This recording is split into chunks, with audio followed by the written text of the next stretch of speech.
do you feel you'll have to do to get that respect as not just the best bantamweight in Bellator or anywhere, just in the world, the best bantamweight? Tune in on Friday night, you'll see. Just look at the way I finish fights, look at, the way that I match up against my opponents, the things I'm doing, and you'll see something spectacular on Friday. There's no doubt about that. And speaking to Magomed, he has called this a revenge tour for himself. He wants revenge against you, then revenge against Rufian Sa'd. So we know his kind of plan for this year.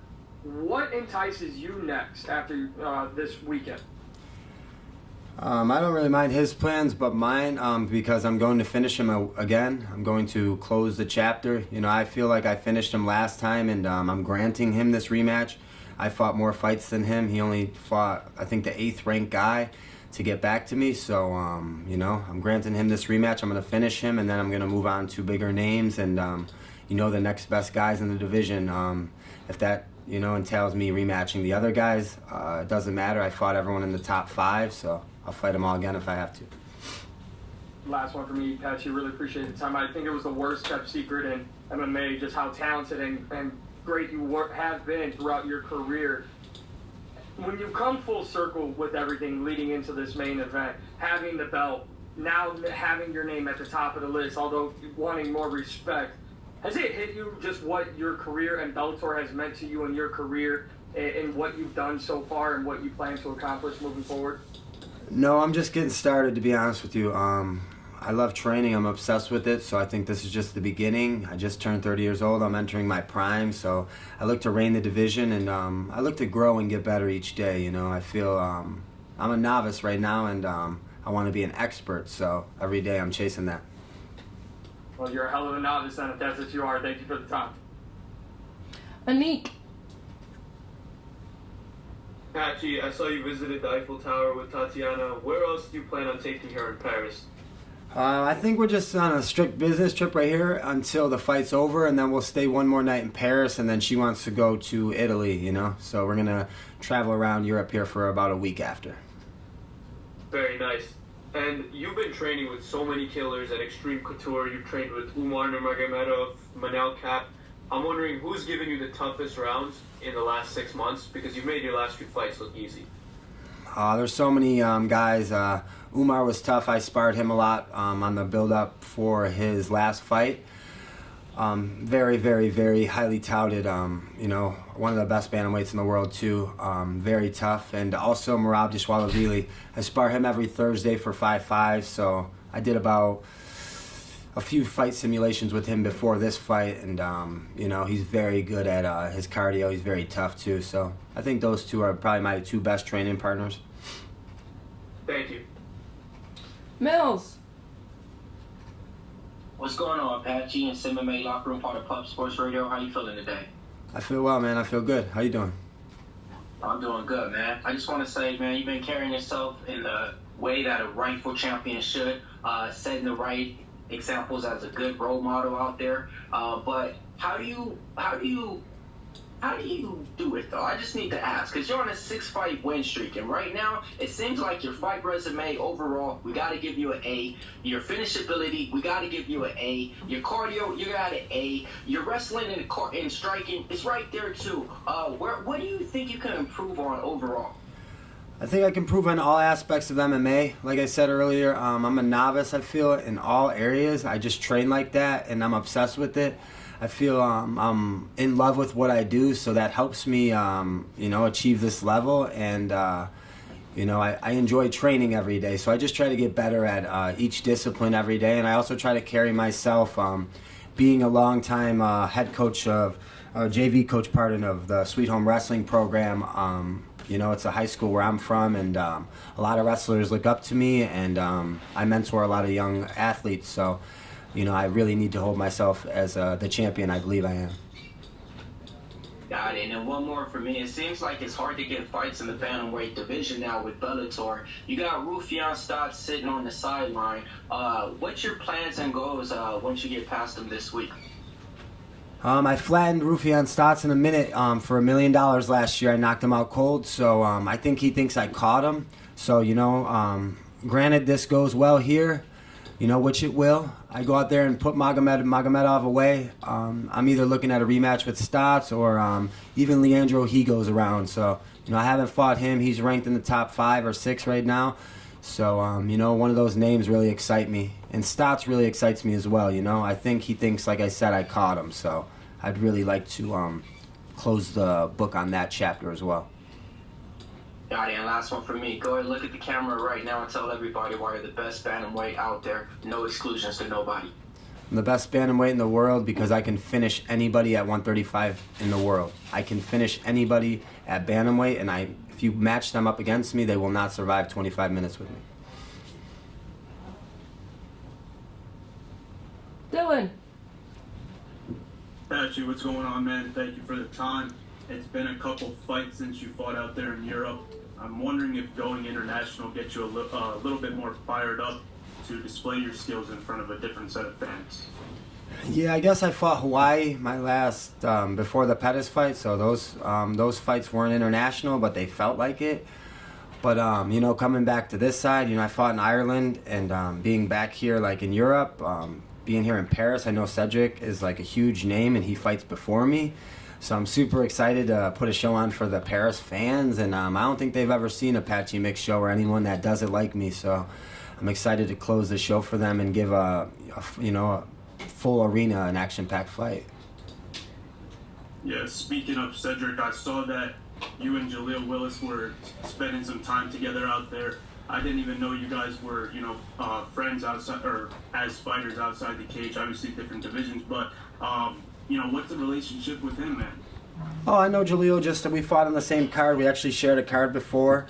I just have mutual respect, just as much as he's a fellow American myself. There's not a lot of Americans on this card, so it was cool to kind of ride around. We got to see the Eiffel Tower. They brought us around, for some a little tour, and it was cool. My girl got to go with me as well, so it was cool to kind of see. And I think Jaleel's, I got a lot of respect for him, and as I do for Cedric, I think it'll be a great fight, and I'm super excited to. I probably won't be able to watch too much of it, but I'll be able to watch it back. Yeah, definitely. I think you guys fall on the same card here in Connecticut, man. But one more question for you. Obviously, like we've been talking about this whole time, the big debate right now is who's the best bantamweight in the world. And due to different organizations, right now you can't fight some of the other guys in consideration. Is that frustrating for you? And what are some of the things you do to keep your name relevant in the conversation? Well, my name's the top of the conversation. I am the best. It's not about, it's just about the perception of what people believe. I train with, we all train together. We all reside in Las Vegas. I train with, the who's who of, in MMA, and, everyone knows just how dangerous and just how good I am. So, all I do is train. All I do is, I choke, I just put in my work and my chokes and my submission game and my power and everything else speak for themselves. So, I can only control the perspective as much as I can control what I do in my fights, and that's just finishing anybody that they put against me. Appreciate you, Patchy. Thank you. No problem. Carlito.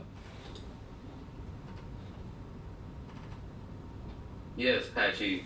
It's an honor to get a chance to interview you once again. And you talk about your time in Paris and talk about fight camp. Break down fight camp for us. How are you feeling? And what can we expect on Friday? Just expect an action-packed fight. I'm not going to take a step back. I'm going to go hunt this guy down, and I'm going to go finish him. That's my goal. That's my plan. And fight camp, I just look at fight camp like another day. I don't really do a fight camp. I just train year-round. The only thing that really changes for me when I do a fight camp is my diet to make the weight, and maybe my recovery, like not going so hard, or maybe getting more massages and getting worked on more by doctors, to make sure that I'm healthy, because I want to be 100% when it comes to the fight. Excellent. So your post-fight meal and after weigh-in meal? I'm not sure yet. We're in Paris, so I got to do some searching around. But normally we all go to a nice restaurant. I either get like nice chicken or steak before a fight. But I'm looking forward to, like I said, making the weight on Thursday and then refueling and enjoying time here with my family and my friends and then putting it all on the line. We got two of the best, 20-3 Magomedov and 19-1 myself, so it's going to be a great show. Excellent. I'm super excited to watch you Friday. Thank you, bro. Thank you.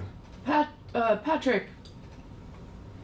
Patchy, I've seen some of those 5-round spars you've had with Merab, and they are some of the highest level displays of MMA you can imagine. And it was very intense. That was something that I noticed. You guys really go at it as if it's a regular fight.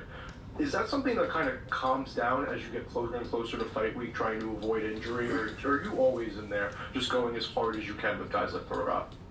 Me and Merab we're just a little different because we match each other's pace. We're two of the highest level fighters, so we can go like that. I feel us being grappler heavy too, it's easier to push that pace, harder than us being two, let's say, world-class kickboxers trying to just only kick each other's heads off. So I think that those styles kind of help us. And then, I guess I don't really, just when I go with the highest level guys, I really get it in. So, and it really emulates a fight simulation, especially with me and Merab. We do 5-5s like, I bet you Merab and me, I bet you 5-5s is a lot tougher for him with me than it was his Peter Yan fight. And then I bet you 5-5s for me is a lot tougher for me than it was for my Horiguchi fight with him. You know what I mean? So they see the fights that we have on the main scene, but me and that dude put a real fight in a couple weeks ago. Oh, you guys put on real fights all the time, from what I could tell. Those were some, like I said, some of the highest levels of displayed MMA I've ever seen. So you are talking about sparring. You sparred with the young Raul Rosas recently. What do you have to say about him and some of his skills? Oh, man, Raul is awesome, dude. I love him. He's a young cat in the game right now, and he's gonna be great. I'm telling you, him and his dad, his brothers, the family that they have behind them, they're super committed. They're super dedicated, and I just can't say just so many great things about Raul. He's one of my great training partners, and the kid. I'm gonna help him. I'm a world champion, and I love to help him. I love to give him back knowledge, and he's gonna be a world champion himself. It's awesome to hear. So, two former opponents of yours in Sergio Pettis and the aforementioned Horiguchi will be fighting in Japan soon. How do you see that one playing out? I don't know. I like Horiguchi and I like Sergio. They're both respectful. I think Horiguchi is very highly touted. He was winning that last fight, so maybe a lot of people think that he'll win. But if I'm really rooting for someone, I'm rooting for Pettis. I like Pettis a lot. I think he carries himself well respected as a man, as a champion he was, and as an individual. So I'm a fan of Sergio Pettis. I hope he goes out there and gets it done, and maybe he can make magic happen again like he did in 2021 when he hit that spinning back fist. Thank you, Patchy. Really looking forward to this one. Thank you, Pat. All right, Steve. Let us off with a good one. Hi, Patchy. How you doing? How you doing, brother? Obviously, we talked about Magomedov a little bit, but yourself and him fought back in 2022. In your mind, what is the standout difference in your game and in his game from the first time you fought? Just the standout difference, I think, in my game is I trained for 2 world title fights. I fought this will be my 5th world title fight in a row, 5th 5-round fight that I've trained for since I fought him the first time. So I think just the experience, he had one fight against Danny Sabatello, who's ranked 8th. He's not that good. And, he even gave his back up and showed weakness in that fight. So he was able to get the win against Sabatello, but I think it's more of Sabatello's mistakes, putting his head in the oven, getting caught in that guillotine. I don't feel like those positions I'll be caught in, and I just feel like I've gotten better, and I feel like he already had to close a big gap. 17 months ago, I did not just put him to sleep. I dominated him for the 7 minutes. I almost caught him in multiple other chokes. I won the first round by outstriking him 4-1, and I just felt like I was dominating him. He has to close too big of a gap, and it's even gotten further. So we'll see on Friday night. I'll see you there, Magomed. And obviously, you touched on it earlier, but it's going to be a rowdy Paris crowd in that room. and this is one of the fights that doesn't have a French fighter in the cage. The crowd might not know who to cheer for. Why should it be you? They'll be cheering for me once they see how I carry myself, my swagger, how I fight. I'm better and flashier than I think anybody on the card. You know, just look at my finishes. I finished 14 out of my last 15 wins, and no one's doing stuff like that. So you'll see on Friday night why I stand out and why I'm special, why I'm the only world champion on this card. Thank you, Patchy. Best of luck. Thank you. All right, Patchy. Thanks Thank for you. your time Appreciate today. you. Appreciate Sorry. you. I didn't know about